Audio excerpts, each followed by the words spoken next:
시계가 똑딱똑딱 소리를 내며 돌아가고 있었습니다. 72시간. 딱 3일 남았습니다. 그 사실을 알았을 때 제 손은 멈추지 않고 떨렸습니다. 저는 이수진 45세, 10년째 요양보호사로 일하고 있습니다. 남들은 이 일을 힘들다고 하지만 저는 한 번도 후회해 본 적 없습니다. 누군가의 마지막을 함께 한다는 것. 그건 단순한 직업이 아니라 사명이니까요. 하지만 강민호 회장님 댁에 들어온 순간부터 뭔가 잘못되었다는 걸 느꼈습니다. 그날 밤 10시 10분이었습니다. 저는 회장님 서재에 숨어 있었습니다. 어둠 속에서 제 심장 소리만 크게 들렸습니다. 복도에서 발소리가 들려왔습니다. 그녀가 오고 있었습니다. 서연우, 회장님의 새 부인.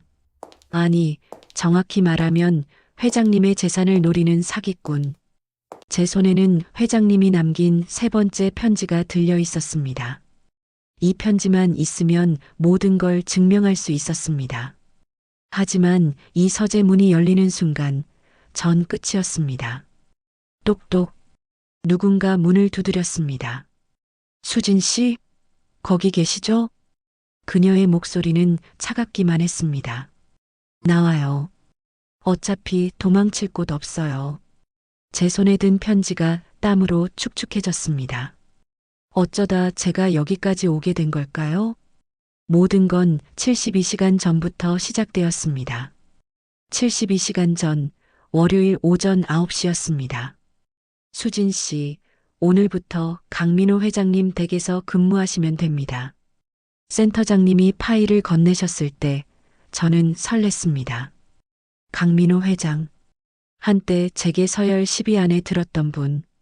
5년 전 은퇴 후 조용히 지내시다가 최근 치매 진단을 받으셨다고 했습니다. 부인분이 굉장히 꼼꼼하셔서 요양보호사를 자주 바꾸신다고 하더라고요. 센터장님이 말씀하셨습니다. 네, 왜요? 제가 물었습니다. 지난 6개월 동안만 세 분이 바뀌었대요. 그러니까 조심하세요.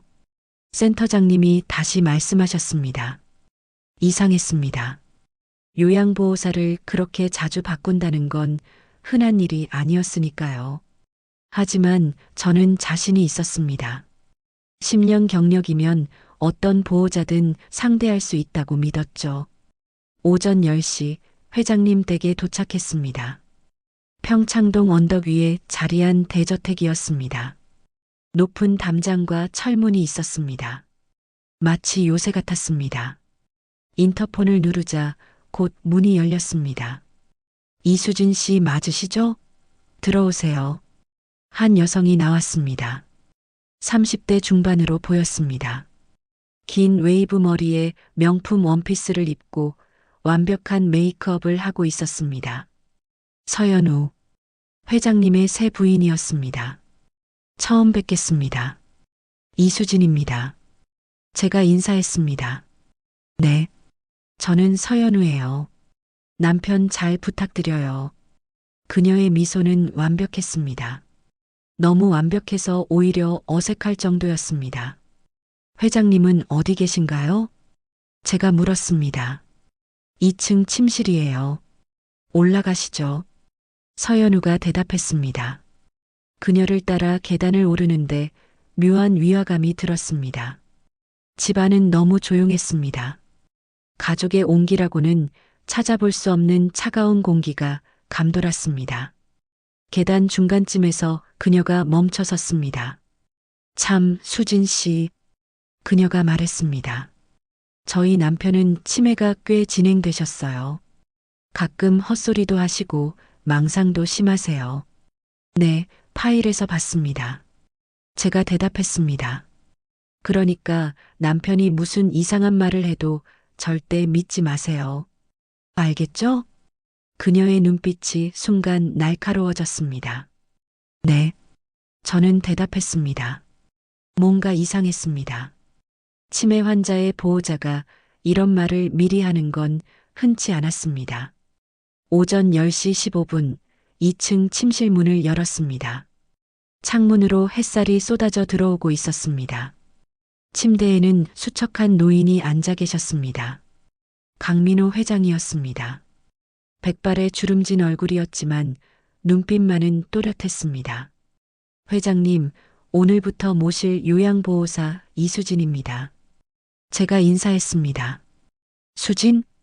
회장님이 저를 바라보셨습니다. 그 눈빛에는 뭔가 절박함 같은 게 느껴졌습니다.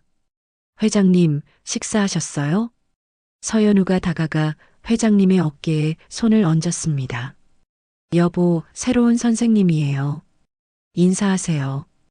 회장님은 아무 말도 하지 않으셨습니다. 그저 저를 뚫어지게 쳐다보실 뿐이었습니다.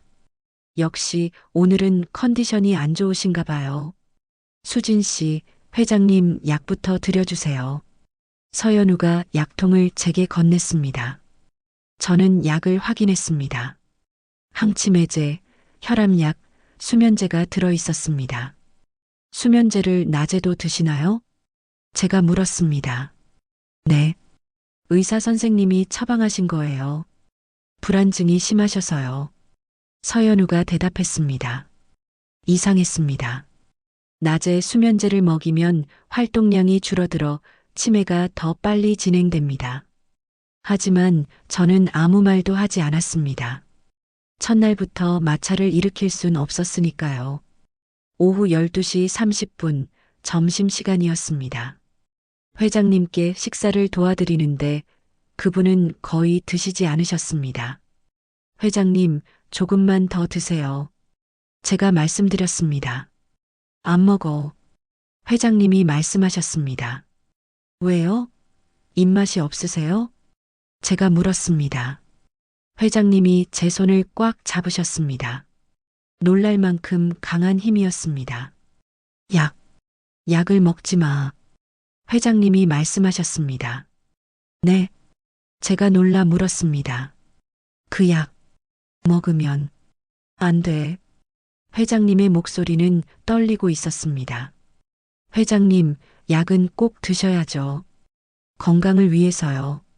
제가 말하려는데 회장님이 말을 끊으셨습니다. 아니야. 그 약은 독이야. 회장님이 다시 말씀하셨습니다. 그때였습니다. 문이 열리며 서연우가 들어왔습니다. 뭐 하세요?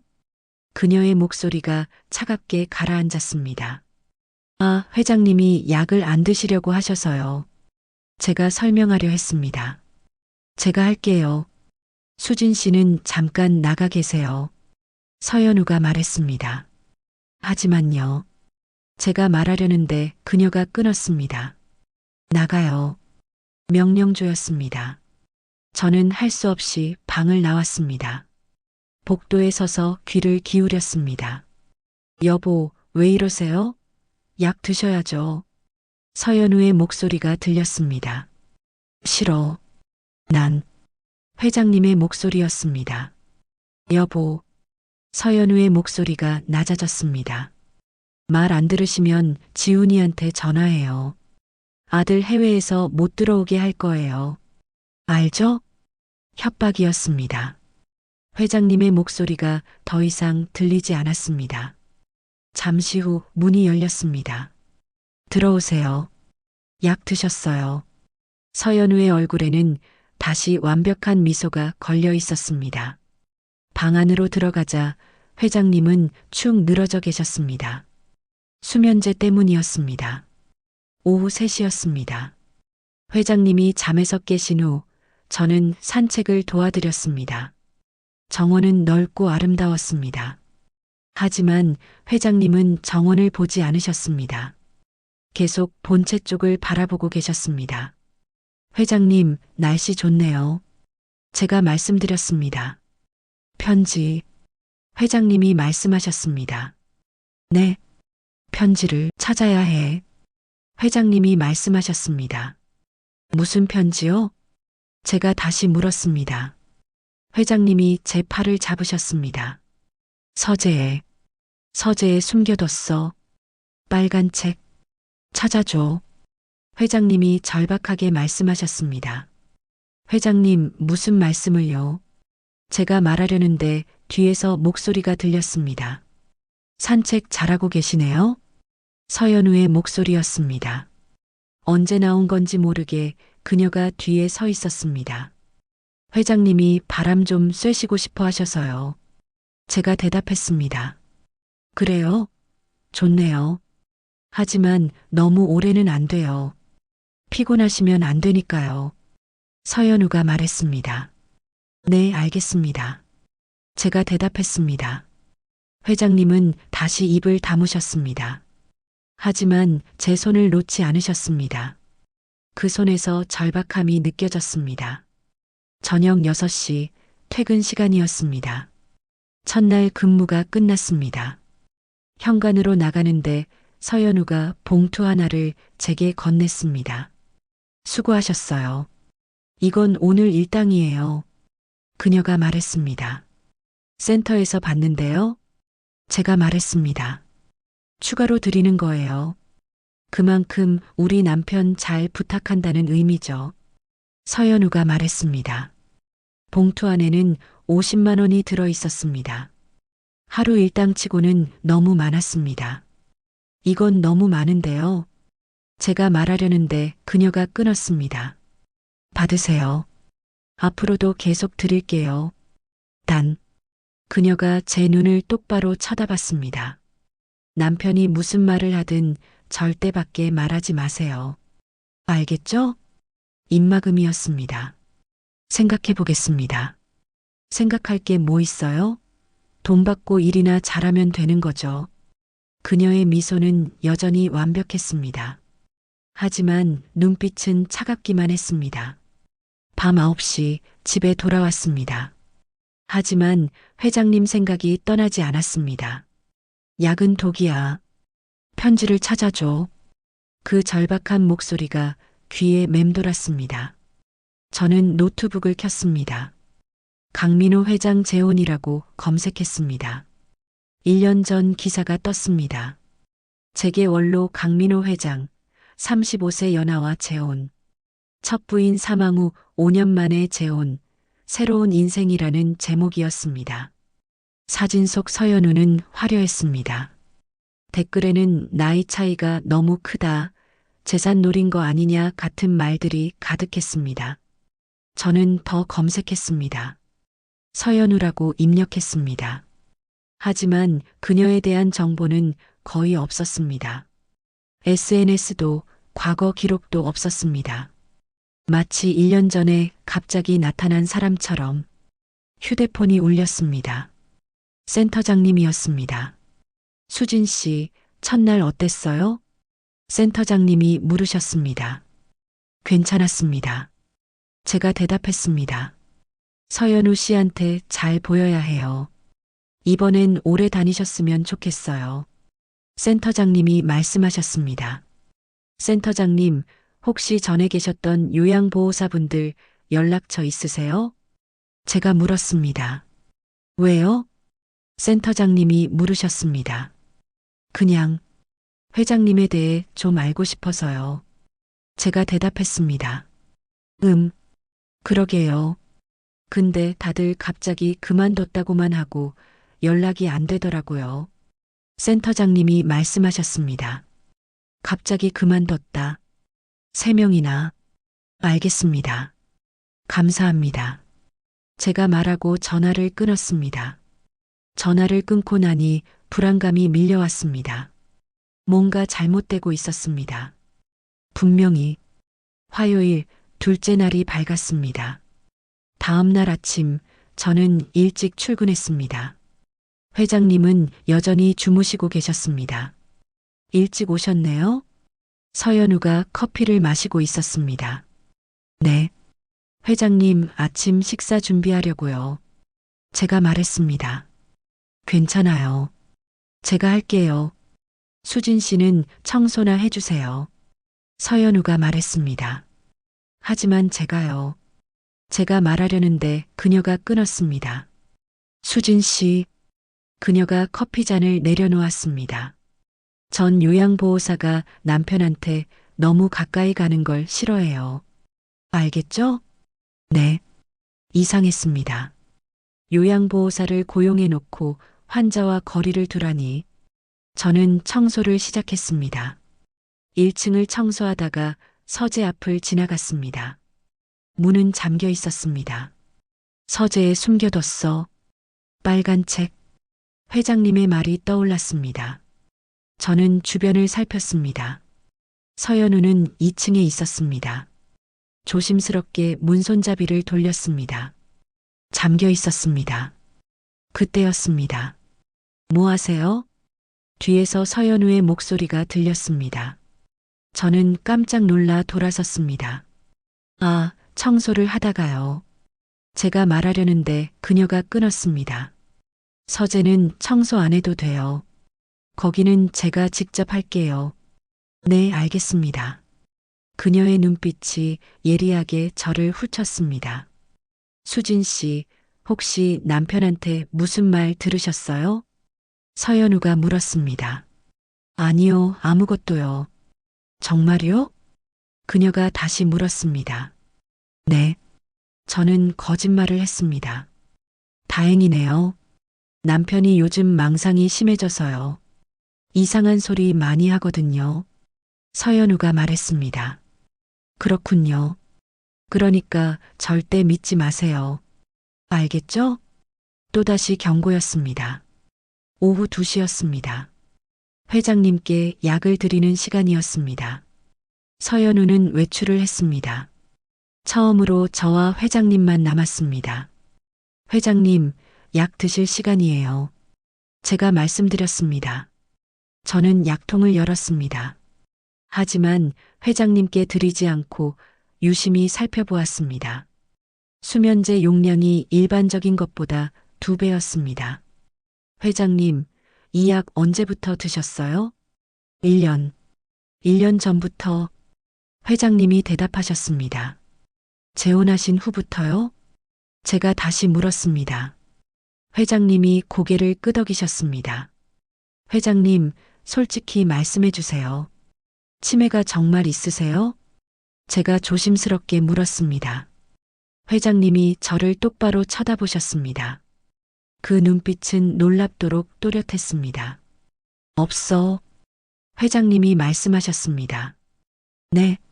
제가 놀라 물었습니다. 치매는 없어. 연기야. 다. 회장님이 말씀하셨습니다. 충격이었습니다. 그럼 왜요? 제가 물으려는데 회장님이 말씀하셨습니다. 약 때문에. 약을 계속 먹으니까 정신이 흐려져. 과다 처방이었습니다. 의도적인 과다 처방. 서연우 씨가 일부러요? 제가 물었습니다. 회장님이 고개를 끄덕이셨습니다. 날 죽이려고. 회장님이 떨리는 목소리로 말씀하셨습니다. 제 손이 떨렸습니다. 편지. 서재에 편지가 있어. 증거가. 회장님이 말씀하셨습니다. 무슨 증거요? 제가 물었습니다. 그녀의 과거, 다른 남자들 다 죽였어. 회장님이 말씀하셨습니다. 연쇄 결혼 사기, 그리고 살인. 경찰에 신고해야죠. 제가 말했습니다. 안 돼. 증거가 편지만 있으면. 회장님이 말씀을 막으셨습니다. 제가 찾아드릴게요. 서재 열쇠는 어디 있어요? 제가 말하려는데 현관문 열리는 소리가 들렸습니다. 서연우가 돌아온 것입니다. 회장님, 일단 약 드세요. 나중에 다시 이야기해요. 저는 급히 약을 드렸습니다. 회장님은 약을 입에 넣으셨지만 삼키지 않으셨습니다. 문이 열렸습니다. 다녀왔어요. 약 드셨어요? 서연우가 들어오며 물었습니다. 네, 방금 드렸습니다. 잘했네요. 서연우가 회장님께 다가갔습니다. 여보, 기분이 어때요? 회장님은 눈을 감으셨습니다. 연기였습니다. 완벽한 치매 환자 연기였습니다. 저는 그제야 깨달았습니다. 회장님은 1년 동안 목숨을 걸고 연기를 해오신 겁니다. 살기 위해서, 수요일 셋째 날이 밝았습니다. 오전 6시였습니다. 밤새 잠을 이루지 못했습니다. 회장님의 말이 머릿속을 떠나지 않았습니다. 다른 남자들 다 죽였어. 만약 사실이라면 서연우는 연쇄살인마였습니다. 저는 노트북을 켜고 밤새 검색했습니다. 재혼후 사망, 자산가 급사, 의문의 죽음이라고 입력했습니다. 몇 건의 기사가 떴습니다. 강남 자산가 A씨, 재혼 6개월 만에 심장마비로 급사. 3년 전 기사였습니다. 건설업계 거물 B씨, 집에서 숨진 채 발견. 5년 전 기사였습니다. 제약회사 대표 C씨, 계단서 추락사. 7년 전 기사였습니다. 모두 재혼 후 1년 이내에 사망했습니다. 그리고 모두 훨씬 어린 부인과 재혼한 상태였습니다. 하지만 부인들의 사진은 없었습니다. 기록도 거의 없었습니다. 혹시라는 생각이 들었습니다. 저는 사진 편집 프로그램을 켰습니다. 서연우의 SNS 사진을 캡처했습니다. 머리색을 바꿔보고 화장을 지우고 각도를 바꿔봤습니다. 그리고 기사 속 부인 사진과 비교했습니다. 등골이 오싹했습니다. 같은 사람이었습니다. 서연우는 이름을 바꿔가며 최소 3명의 남자와 결혼했습니다. 그리고 그들은 모두 죽었습니다. 강민호 회장이 4번째 타깃이었습니다. 편지, 서재에 있는 편지, 회장님이 말씀하신 증거, 그걸 찾아야 했습니다.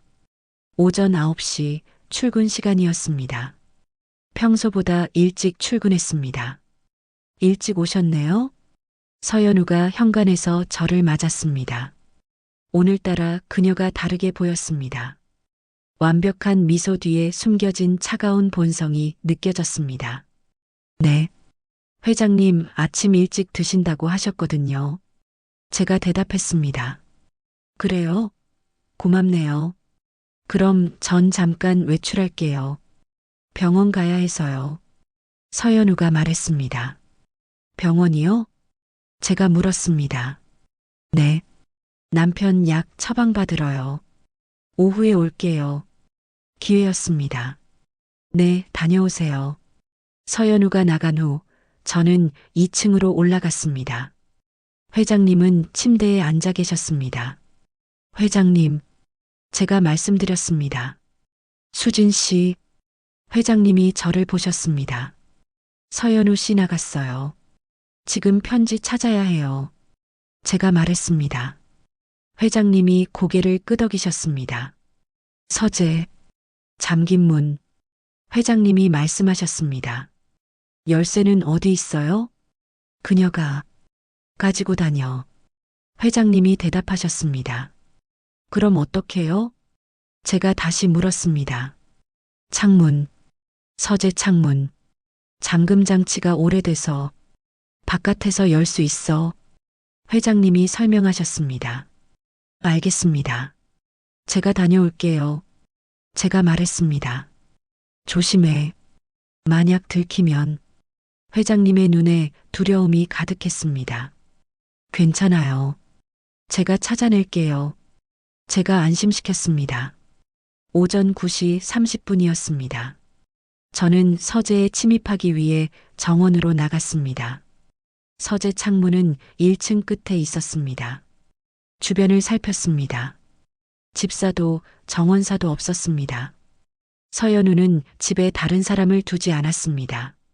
목격자를 만들지 않기 위해서였을 겁니다. 창문 앞에 섰습니다. 낡은 잠금 장치가 보였습니다. 저는 가방에서 헤어핀을 꺼냈습니다. 10년 전 치매 환자분이 방에 갇혔을 때 배운 기술이었습니다. 손을 뻗어 틈새에 핀을 넣었습니다. 딸깍. 창문이 열렸습니다.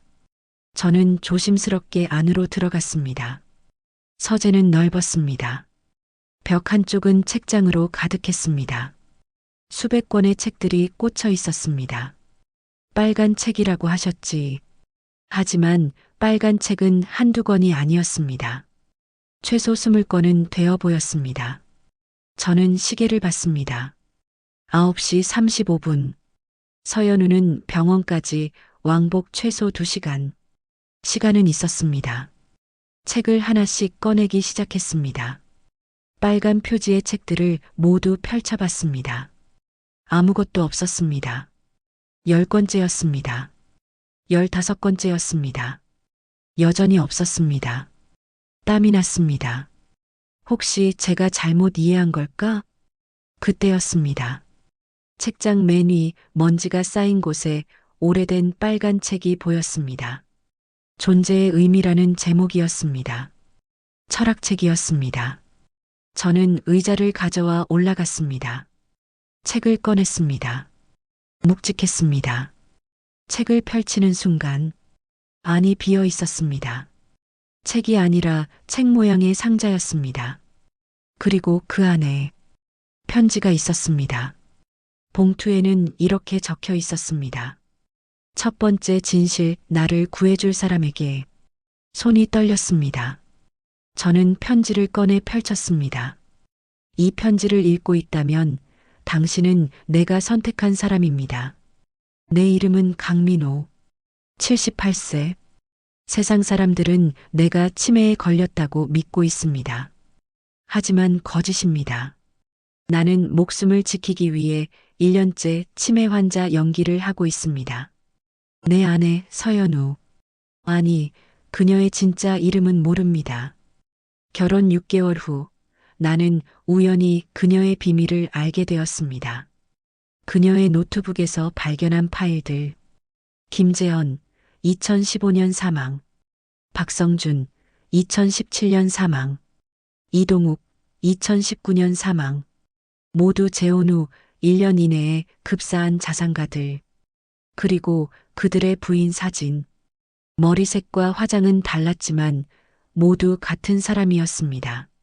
내 아내였습니다. 나는 그날 밤 경찰에 신고하려 했습니다. 하지만 그녀가 내 휴대폰을 보고 있었습니다. 여보, 밤늦게 누구한테 전화하시려고요? 그녀의 미소는 차가웠습니다. 혹시 이상한 생각하시는 거 아니죠? 그날 밤 내 차가 고장났습니다. 브레이크 라인이 끊어졌습니다. 우연이 아니었습니다. 다음 날 내 아침 커피에서 이상한 맛이 났습니다. 나는 마시는 척하고 화분에 버렸습니다. 그날 오후 그 화분의 꽃이 시들었습니다. 나는 깨달았습니다. 그녀가 나를 죽이려 한다는 것을.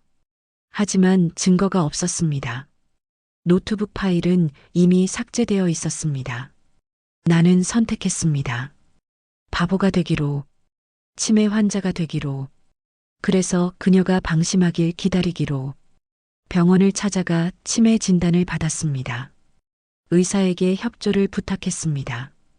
그리고 집으로 돌아와 연기를 시작했습니다. 약을 먹는 척하고 뱉어냈습니다. 헛소리를 하고 기억을 잃은 척했습니다. 그녀는 믿었습니다. 그리고 본색을 드러내기 시작했습니다. 약의 양이 늘어났습니다. 음식에 이상한 것이 섞이기 시작했습니다.